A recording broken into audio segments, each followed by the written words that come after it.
Myers sues Member of Parliament SANJEEV DATADIN and the newsroom for $150 million. Woman found dead in Linden, son in custody. Caribbean stakeholders call for a focused approach to HIV and COVID-19. In the region, Colombia eases Bogota's lockdown despite their third COVID wave. And internationally, Australia nabs hundreds in global crackdown on organized crime.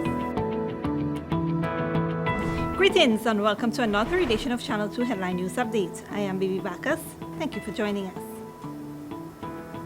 ExxonMobil today announced it made another oil discovery at Longtail 3 in the Stabroek Block, offshore Guyana.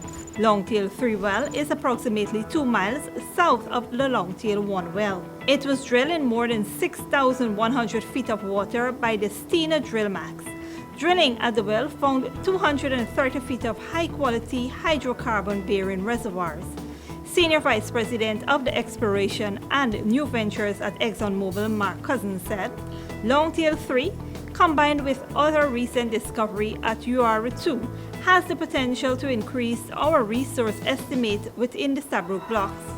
Minister of Natural Resources with the responsibility for petroleum sector Vikram Bharat said the government of Guyana anticipates that this new development will further increase the potential for more floating production, storage and offloading vessels.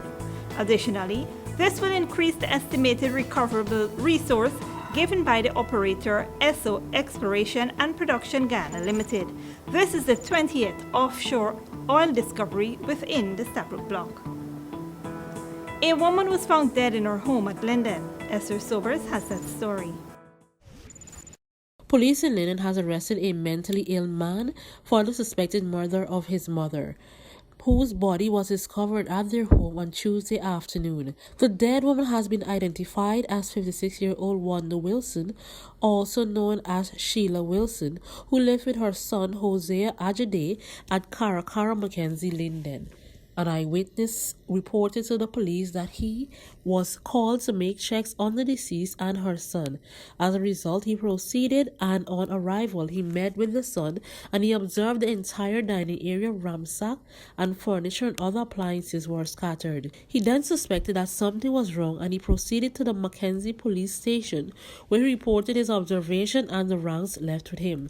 On arrival at the scene, the ranks did a walkthrough of the scene and observed the entire house ransacked. The victim's body was discovered in a bedroom on a bed with a door on top of her. The body was examined for marks of violence and the head and face appears to be smashed in. The body is at the pensioner's funeral home awaiting post-mortem examination while Ajay is in police custody pending investigations. For Channel 2 Headline News, Esther Sobers. Thanks, Esther.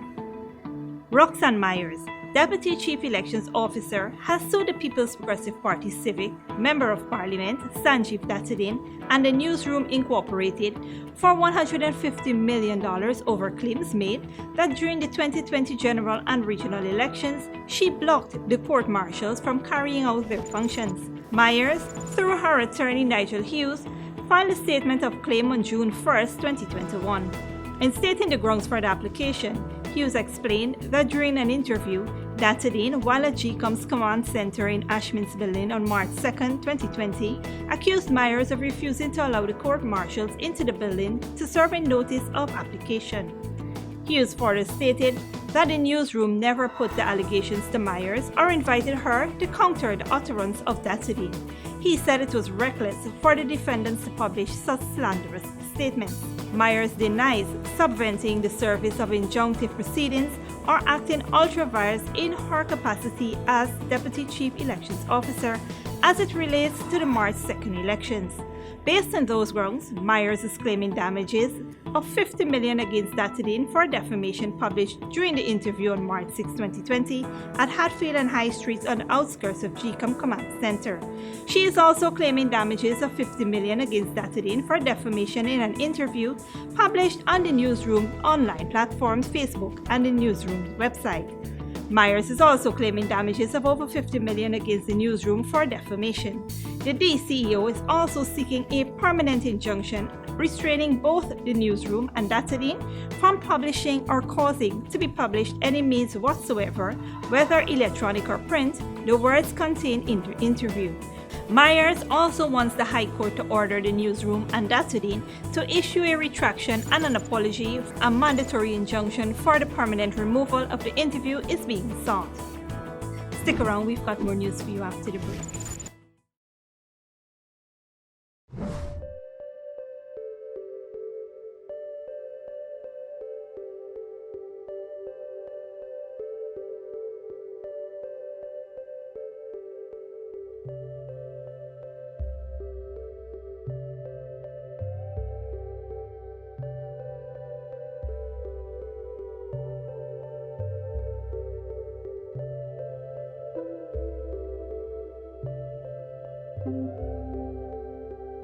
Here's what's happening on Waterloo Street at John Lewis Styles during the month of June. Shop for Father's Day and you could win an all-inclusive trip for two to Arrow Point Nature Resort. Buy any men's suit and get a free tie, or buy any men's pair of shoes and get a free pair of socks. Traveling this summer? Buy any luggage set and get a free travel pouch. Visit us on Waterloo Street for more choices and better prices. John Lewis Styles. Simply different. When you need money and you gotta get it fast, Creative Jewelry and Pawn Shop is the place for that confidential transaction in a quiet and secure location. You'll get the highest value per pennyweight for your gold and also enjoy the lowest interest rates and longest payback period too. Yes, for that instant transaction to solve a pressing financial problem. That Creative Jewelry and Pawn Shop, 46 Boyle Place, that's between the Ministry of Housing on Brickdam and White Castle Fish Shop, be your first and only choice. Creative Jewelry and Pawn Shop, safe and sound, solid and secure, always there for you. Telephone 231-7878 and 223-8955. Tastes so good. It's gotta be made with Alabama Baker wheat flour. Produced from quality soft winter wheat and quality enzymes to give a superior product that's guaranteed to be luscious, delightful to taste, and stays fresher longer. Alabama Baker wheat flour is perfect for breads, roti, puri, pastries, chow mein, pastas, and many other delights. Imported and distributed by Alabama Trading. 6566 Robb Street, Borda, and 23 Lombard Street. Telephone 225-5800. Welcome to Kissoon's Furniture. Find everything you need for your home and more under one roof in our newly decorated showroom. Our locally crafted furniture has been perfected over the last 60 years. From our hands to your home, we also bring to you our newly introduced lines of imported furniture and sleep center, where you can find a wide range of beds and mattresses. Kissoon's Furniture, furnishing homes for over 60 years.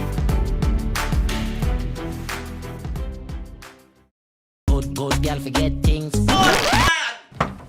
What's the problem, Granny? I want money for borrow for those surgery. I was dancing and I fall and fracture my hip. If you need some quick money, you should check Lender's Jewelry and Pawn Shop. Lender's Jewelry and Pawn Shop, lot 238 South Road, Border, Georgetown. Get jewelry made to order in just 72 hours. We also accept vehicles. Lender's, best rates, longest payback period. Boys, I get through. Plus, I could dance again.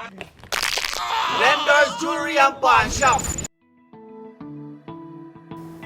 Welcome back. Police are investigating the circumstances surrounding the death of a 77-year-old attorney-at-law, Herbert Rodney. Rodney resided at Durbana Square, Georgetown, and was last seen alive on Friday, June 4th, taking out the garbage. On Tuesday, the neighbors became suspicious after foul odors were being emitted from his house. They subsequently called in the police. Upon investigation, Rodney's body was discovered lying motionless on the kitchen floor. The body was checked for marks of violence, however, none was visible. The body is currently at the Lycan Funeral Parlor awaiting a post-mortem examination. Meanwhile, one minor is dead and the suspect is on the run after a disagreement. Here is more from Esther Sobers. One man is now dead while another is on the run after a night of imbibing turned deadly. The incident occurred at Suwadan Bagdam Upper Peruni River.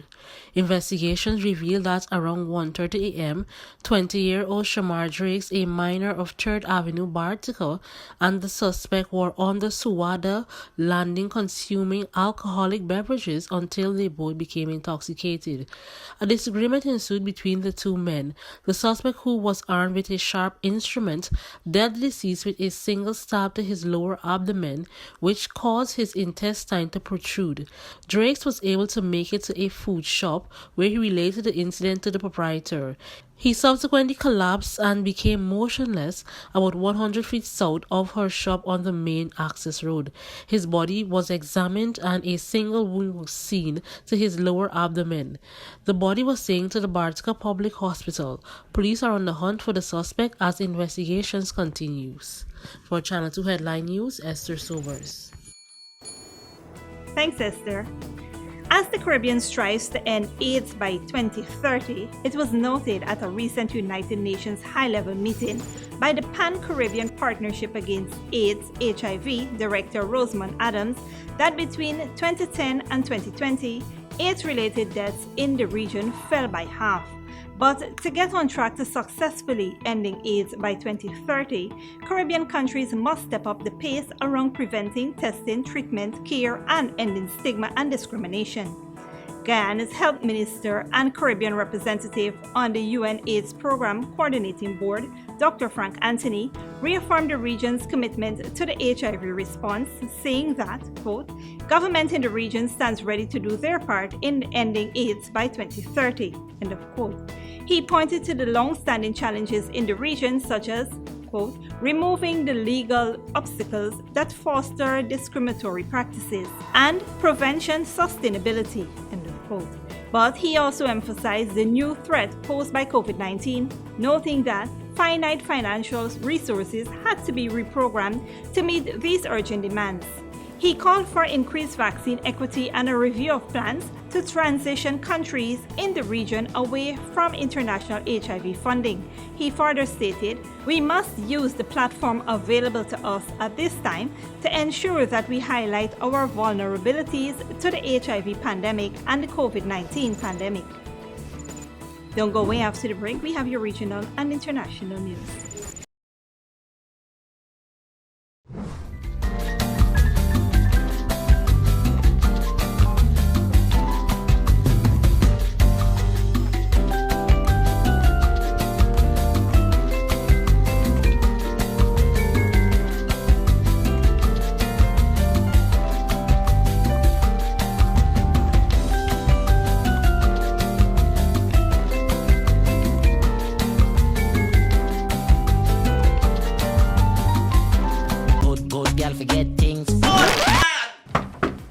Problem, Granny? I want money for borrow for those surgery. I was dancing and I fall and fracture my hip. If you need some quick money, you should check Lender's Jewelry and Pawn Shop. Lender's Jewelry and Pawn Shop, lot 238 South Road Border, Georgetown. Get jewelry made to order in just 72 hours. We also accept vehicles. Lenders, best rates, longest payback period. Boys, I get through. Plus, I could dance again. Lender's Jewelry and Pawn Shop. Welcome to Kissoon's Furniture. Find everything you need for your home and more under one roof in our newly decorated showroom. Our locally crafted furniture has been perfected over the last 60 years. From our hands to your home, we also bring to you our newly introduced lines of imported furniture and sleep center, where you can find a wide range of beds and mattresses. Kissoon's Furniture, furnishing homes for over 60 years. For decades, milk has remained the same. Until now. Introducing the Great Dairy Full Cream Milk from Alabama Trading. Enriched with vitamins A to D and calcium to promote healthy teeth, strong bones, and vitality. Great Dairy Milk is delicious and fortified to encourage healthy cell growth within the body. No wonder it's the #1 brand of milk produced in Ireland. Now available nationwide in 400-gram packages at leading supermarkets and wholesale vendors. Distributed by Alabama Trading. When you need money and you gotta get it fast, Creative Jewelry and Pawn Shop is the place for that confidential transaction in a quiet and secure location. You'll get the highest value per pennyweight for your gold and also enjoy the lowest interest rates and longest payback period too. Yes, for that instant transaction to solve a pressing financial problem. That Creative Jewelry and Pawn Shop, 4-6 Boyle Place, that's between the Ministry of Housing on Brickdam and White Castle Fish Shop, be your first and only choice. Creative Jewelry and Pawn Shop, safe and sound, solid and secure, always there for you. Telephone 231-7878 and 223-8955. Here's what's happening on Waterloo Street at John Lewis Styles during the month of June. Shop for Father's Day and you could win an all-inclusive trip for two to Arrow Point Nature Resort. Buy any men's suit and get a free tie, or buy any men's pair of shoes and get a free pair of socks. Traveling this summer? Buy any luggage set and get a free travel pouch. Visit us on Waterloo Street for more choices and better prices. John Lewis Styles. Simply different. Welcome back. Now we take a look at news in the region and around the world. In the region, Colombia's capital city is lifting tough COVID-19 restrictions, including a night curfew, and is reopening bars. But the move comes as the number of COVID infections and deaths remain high. Al Jazeera's Alessandro Rampati reports. DJ and bar owner Javier Cruz is excited at the prospect of reopening his listening bar in Bogota. Waiting much longer could be the end of the road for his business, as it has been for many others. We are full of hope now, but we must do this with great caution and awareness, keeping many safety precautions in place because we are still in a critical moment and we need to take care of each other. That's what the government hopes most Colombians will do, as it bets on reactivating all sectors of the economy to try to respond to growing poverty and unemployment, despite being in the midst of the worst peak of the pandemic. More than 500 Colombians are dying every day, record numbers of infections are being broken, and intensive care units are at capacity in all major cities. Even field hospitals set up to ease pressure on the system are full. We've been at a very high plateau for many weeks, waiting for a reduction, but instead the figures keep climbing for both infections and deaths. We're seeing major clusters due to the social situation in the country, so things could get even worse because the numbers show an exponential increase. Much of the blame for the stubbornness of this surge is focused on the ongoing anti-government protests. Authorities are using them to explain the paradox of opening up right when conditions are at their worst. We could stay at home in strict quarantine throughout the city, but the infections have already occurred. With or without opening, we will have 2 to 3 weeks with high occupancy. The government is confident that a faster pace of vaccinations will help improve the health situation in the country in coming weeks, but a number of doctors' associations say that the decision to reopen now is reckless. The government's decision isn't based on science. Many doctors and academics have been studying the decree, and we can't find validity to their arguments. That's why we're asking for it to be repealed. It's a paradox. We're pushing our society towards an even worse tragedy than the ones we're already living. Concerts and dance clubs will remain closed until ICU's occupancy falls under 85%. The rest of the restrictions are now gone, with Colombians left wondering if they will be able to strike a balance between the need to work and the need to save lives. Alessandro Rampati, Al Jazeera, Bogota. Now for the international news. Several members of India's governing BJP has been killed in the Indian-administered Kashmir in the past year. The most recent death was on Wednesday last. Al Jazeera's Laura Borden-Manley reports. This is the latest funeral for a member of India's governing Bharatiya Janata Party, or BJP, in Jammu in Indian-administered Kashmir. Rakesh Pandita was shot dead in Pulwama district by unidentified gunmen while visiting a friend. He's one of at least 17 members of the BJP who've been killed in the region in the past year. In March, 2 local councillors and a security guard were killed in a gun attack in the town of Sopore. Mother of 3, Abida Begum, lost her husband Riaz and father Shamsuddin in the attack. We want this bloodshed to end. It's Kashmiris who are dying in this conflict, even if he was a policeman, a politician or anyone else. Children get orphaned and women become widows. This must end. We know what it means to lose a family member, a husband or a son. Police blamed Pakistan-based armed group Lashkar-e-Toiba for the attack in March. Since 2019, there's been an increase in violence in the region claimed by both India and Pakistan. That's after the Hindu nationalist BJP government revoked Kashmir's autonomy, effectively annexing part of the Muslim-majority territory. It also enforced a strict curfew and shut down telecommunications to stop protests. We are now witnessing more of death and destruction in all its manifestations. So that is point number 1. The point number 2 is that public alienation has only festered since.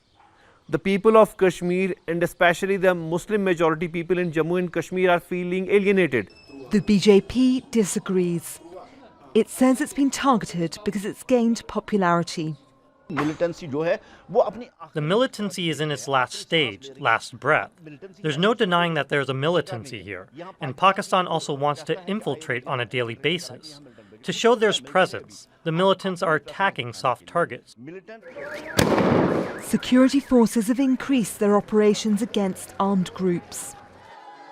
As well as BJP leaders, hundreds of civilian soldiers and fighters have been killed since 2019. The latest in a cycle of violence in the disputed region that's gone on for decades.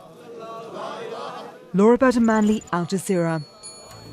And finally, hundreds of suspected criminals have been arrested after they revealed plans about drug shipments and carrying out killings on what they believe was a secure messaging system. Al Jazeera's Paul Brennan reports. The global police raids have included the Italian mafia, Asian crime syndicates, drugs cartels and illegal motorcycle gangs. More than 800 arrests in 16 different countries. The criminal gangs thought that their communications were encrypted and secure. What they didn't know was that the devices, called Anom, had been developed by the FBI in collaboration with Australian and European police. The criminals using these devices believed they were secretly planning crimes far beneath the radar of law enforcement. But in reality, the criminals were not underneath the radar, they were on it. Criminal gangs today rely on secure digital communication, and the FBI plan was a real slow burner. The first handful of compromised Anom devices were quietly supplied to criminals in Australia around 18 months ago and built up a solid reputation among the criminal underworld. Then, when law enforcement knocked out the rival EncroChat and Sky ECC networks earlier this year, more than 12,000 of the compromised Anom devices were in circulation all around the globe. Multi-million-dollar international crime empires were now openly visible to the FBI and police. On Anom, criminals communicated in 45 languages about things like trafficking in drugs, arms and explosive, ram raid, ATM gas attacks, armed robberies, and last but not least, contract killings. The coordinated raids around the globe have found more than 32 tons of various illegal drugs. Hundreds of firearms and weapons have been recovered, and nearly $150 million in cash and cryptocurrency has been seized. It's the third encrypted mobile phone network to be compromised by law enforcement within a very short period of time, and I expect others are coming. So, who can you trust? There are still criminal networks in existence. There are other illicit communications networks still operating. But when police chiefs call this operation a watershed moment in global law enforcement, it's difficult to disagree. Paul Brennan, Al Jazeera. And that is it for today's regional and international news. Here now is your 3-day weather forecast.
That is all for this edition of Channel 2 Headline News Update. Tune in on Thursday at 7 p.m. for another episode. Be sure to subscribe, like and follow us on Facebook and YouTube. Until then, stay safe and take care.